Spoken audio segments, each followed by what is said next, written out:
Hi, my name is Nomalanga Mhlauli-Moses with SuccessfulBlackWoman.com and HealthyBlackWoman.com. I'm here with my good friend Shaquita Graham from LovingTheBlackMan.com and Ateco.com. Hi, Shaquita, how you doing? Hi, I'm doing good. Been laughing with you all afternoon. Okay, so let's jump in. We have a great topic today about Denzel and Pauletta Washington. Can you tell us a little bit about it since you brought up the topic? Sure. Denzel and Pauletta Washington, they both they opened up their home to raise some money for a new Smithsonian National Museum of African American History. And I thought this was amazing because they did raise over $17 million. And I think that it kind of just mirrors an example that we can bring into, just normal communities. It may not be a Hollywood community, it may not be $17 million, but in your own Black community or amongst, a group of Black friends or whatnot, we can raise money to build institutions just like they are.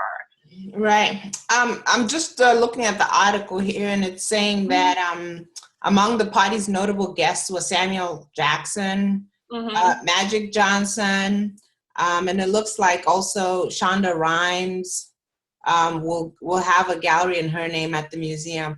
So great stuff. And I think that this is very timely in the sense that it's only been a couple of months since we had that whole thing that was going on about Oscars So White, and that there was a whole roster of Oscar nominees, and there were no Black people in that roster. So it's nice to see that this couple, Denzel and Pauletta, have gone out of their way to do something that's going to put Black people and their accomplishments somewhere where our kids can go, our grandkids can go and see.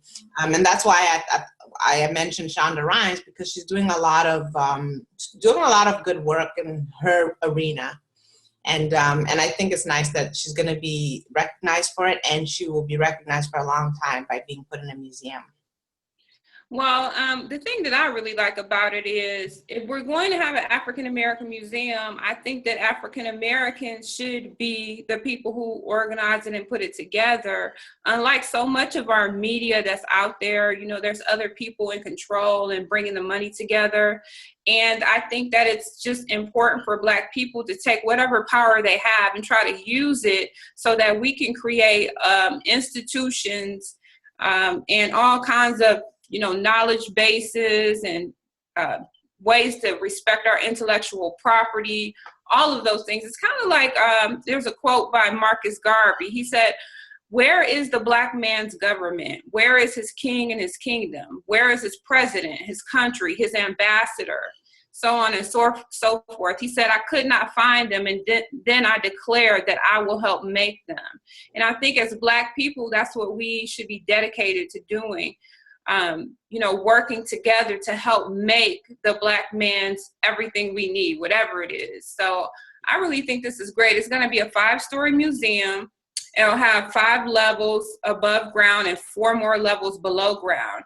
I mean, there's so much history, and there's so many amazing things about Black people that need to be shared in the proper light. So I'm excited about this. I definitely agree.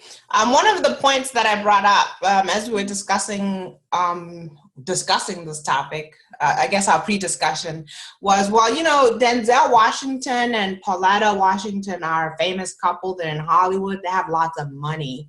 Yeah. So, of course they can do this, but what about us? Ordinary folk? And you said something that made me feel like, okay, maybe we can do it too. Off the top of my head, I can think of a couple of things, but I'll let you answer the question. Well, I mean, we're here on Your Black World. I love what Boyce is doing. He's bringing together all kinds of different people and creating an economy within all of these connections. It's really amazing when you tap into what all of the things that Boyce has going on. So it may not be $17 million, but even with me, with Ateco.com, I'm trying to facilitate the innovation and technology for Black people that can yield this kind of money. And then on a basic level, I mean, we homeschool our kids.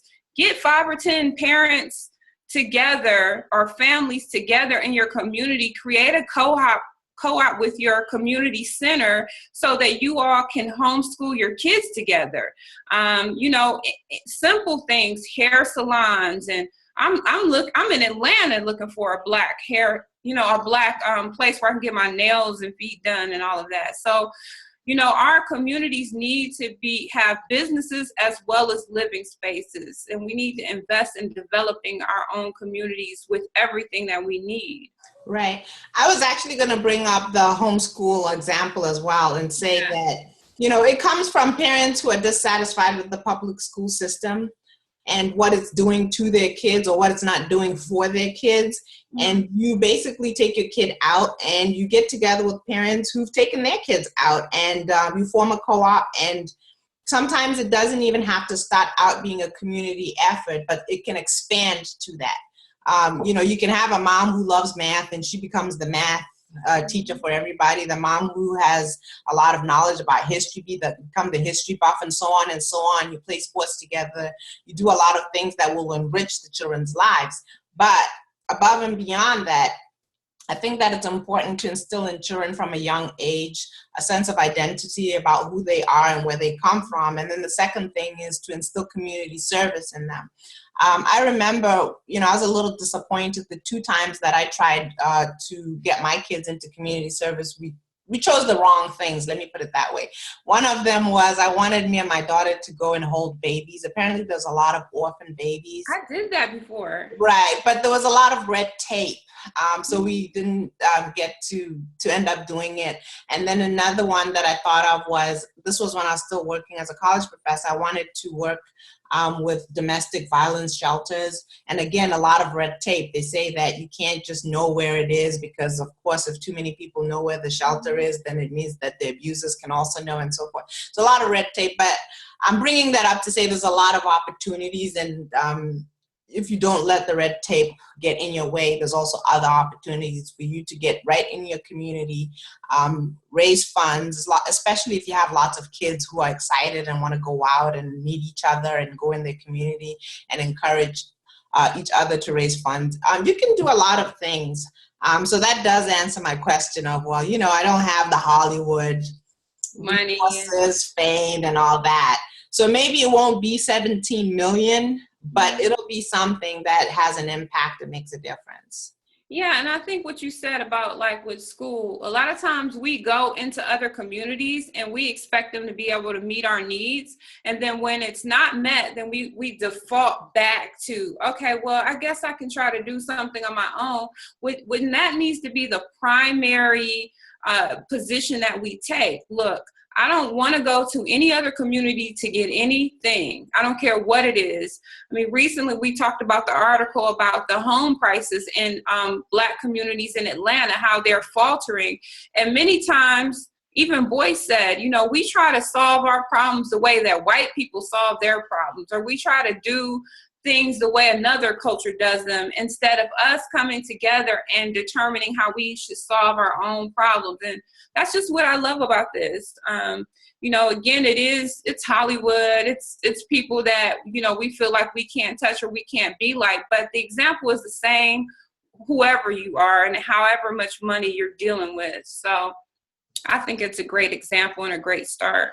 I totally agree, and thank you for bringing up this topic because, you know, with the blogs and the YouTube channels and so forth, it's usually people looking for ways in which they can be enriched or entertained, but we don't see a lot of stuff about what people can actually do themselves to get out into their communities. So it's a great topic. So thank you for bringing it up. Well, thank you, Noma.